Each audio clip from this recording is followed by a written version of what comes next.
Maxine's love for animals and her interest in their behavior has led her to research many different training options. For Maxine, clicker training is by far the most effective way to interact with animals. Even Payday, a vendor rooster, enjoys what clicker training has done to his life. Not such a bird brain after all.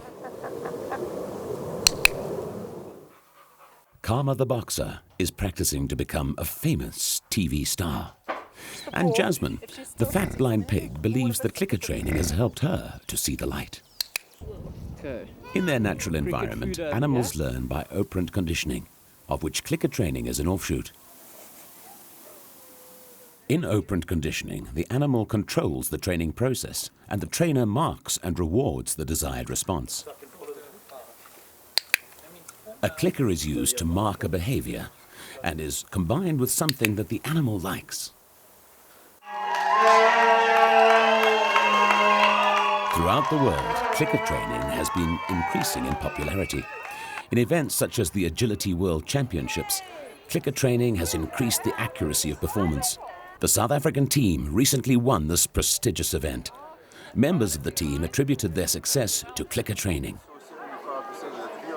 Nolene and her border collie, Ross, were part of this winning team.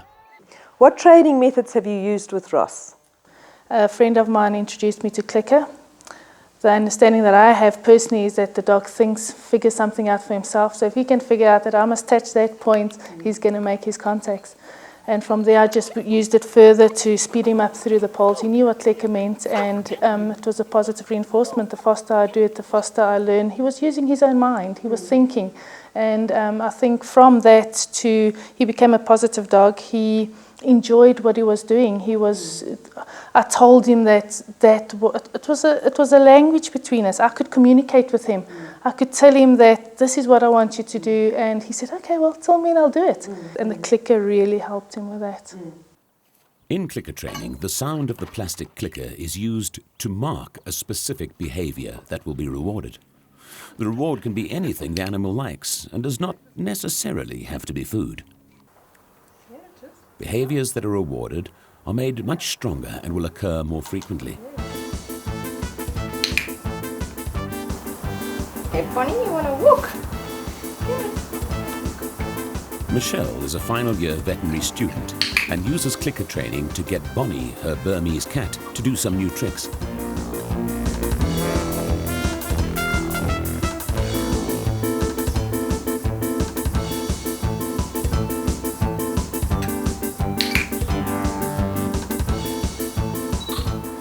Yes, cats can walk on a leash.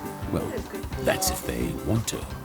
It is important to click the precise moment the animal offers the required behavior. Because he's a boy bird, I asked him to target the blue disc. So now what we do is we can put down different colors, and you'll find you'll always identify the blue. Doesn't matter where you move the blue, you can move it further away.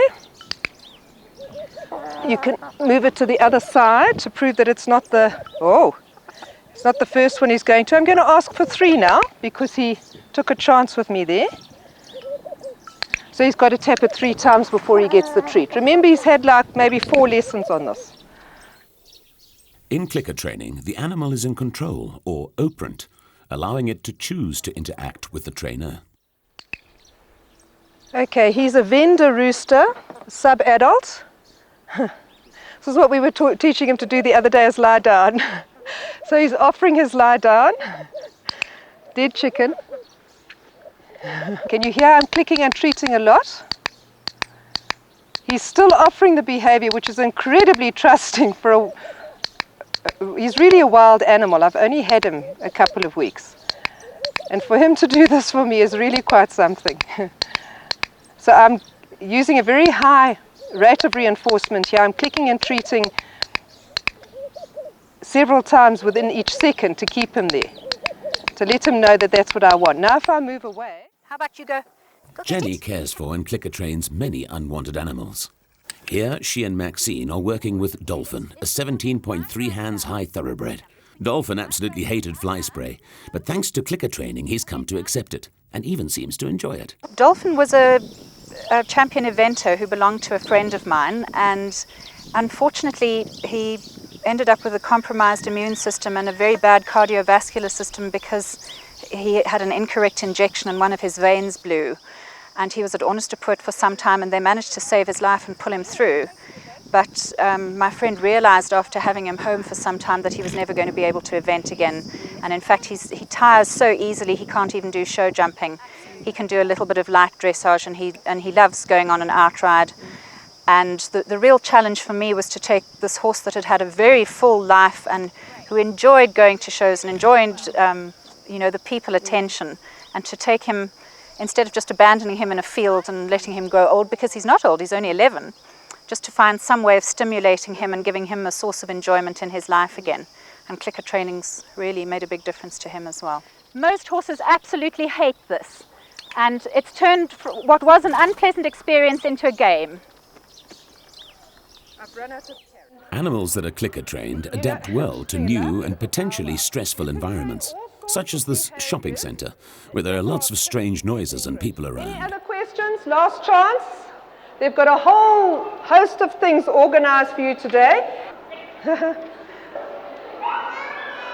No compulsion on my part at all. He does it, he gets the treat. It's as easy as that. And Nikki says, I don't like that. Clicker training only provides the tools. How the trainer uses them provides endless opportunities. I'm doing exactly the same as we do with all animals to start off. Clicking and pairing the click with a treat so that the animals learn to associate the sound of the clicker with the presentation of food.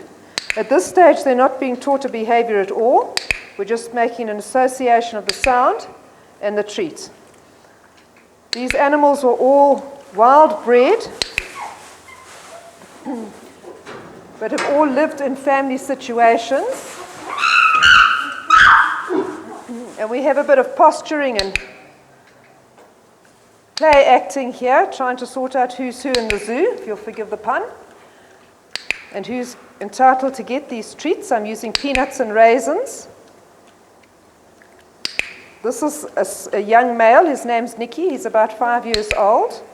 And he's actually at the bottom of the pack, or the troop. And here comes a bit of opposition. The basic technique of this method of training always remains the same, although adjustments are made for different species. These chimps are being trained in their night house whilst their new enclosure is being built. A peanut or a raisin, not a whole handful. The idea is not to fill the animal up. The idea is to make the association between the sound and the treat. At the Johannesburg Zoo, Maxine and Martin John are inspecting the development of the ape's new natural enclosure, which is a great improvement. And this is the development of our new ape house, as you can see all the way around. These lion cubs are being exposed to the clicker for the first time. In clicker training, differences between the individual nature of the animals is taken into account. What Martin, John and I are doing here is we're associating the sound of the click with something the animal likes. In this case, meat, because these are lion cubs. The easiest way to condition an animal is to wait until it's in an area where it is comfortable. These lion cubs are always fed in this area, so they're very relaxed about being here. Their keeper is here with them, so that will also help them to relax. You notice we don't interfere with them at all. We don't talk to them. We don't try and distract them from what they're doing. All we do is pair the sound with the food. We know they will eat in this situation. We've made sure that they're not going to be stressed by us being in here making this noise. And so now we just make the noise while they eat so that they learn when the noise comes, they get something they like. If you do this 2 or 3 days or 2 or 3 feeding sessions, the animal will learn that when it hears the click, it will get its food.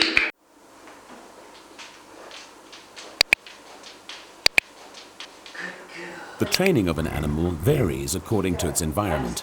Here, Gabby uses clicker training to help Jasmine, her fat-blind pet, pot-bellied pig, to maneuver throughout the house. Okay, this is a dog crate that one of our dogs came out from Europe in. I want Payday to go in this crate, because it makes it much easier to transport him if he's in a crate. Now, obviously, I could just grab him now and shove him in that crate, and he could have a horrible experience. Instead of which, I'm going to try and shape him, free shape him to go in there. So if he goes anywhere near this crate, if he looks at it, and I'll see if I can encourage him. Can you see he's nervous of it? This is obviously quite threatening. Maybe he's had a bad experience with something like this before, I don't know. So I'm helping by putting little bits of food right at the entrance and making him realize that there's no threat involved here. This is called luring. Okay. So now I want him to put his head in there voluntarily without me luring. Payday. Here it is. Did you see he put his head in again? So I'm going to now click him when he puts his head in and then treat him. Payday. Payday.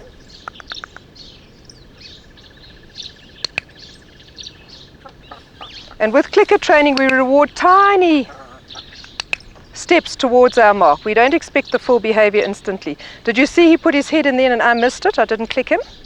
He's doing his spin. He's not comfortable with this.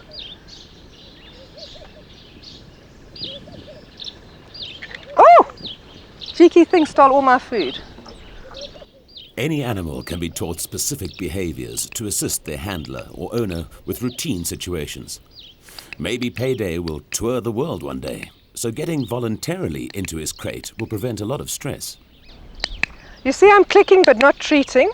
This is fine. He knows there's treats there. He can see them. So it's his choice whether he goes to get the treats or not. I'm putting bits of food through the side of the crate to get him in there. And I'm just going to keep clicking for him being in there.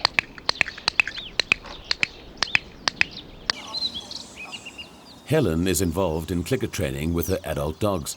She has decided to see if it will work on these 3.5-week-old pups. Yes, good. And you're sitting. How clever of you. Yes, how clever. And as you can see, they are clicked and rewarded when they sit. Good girl. Alicia has bought one of these pups, Nip, and is teaching her to shake. Behaviors like this that are reinforced are likely to be repeated.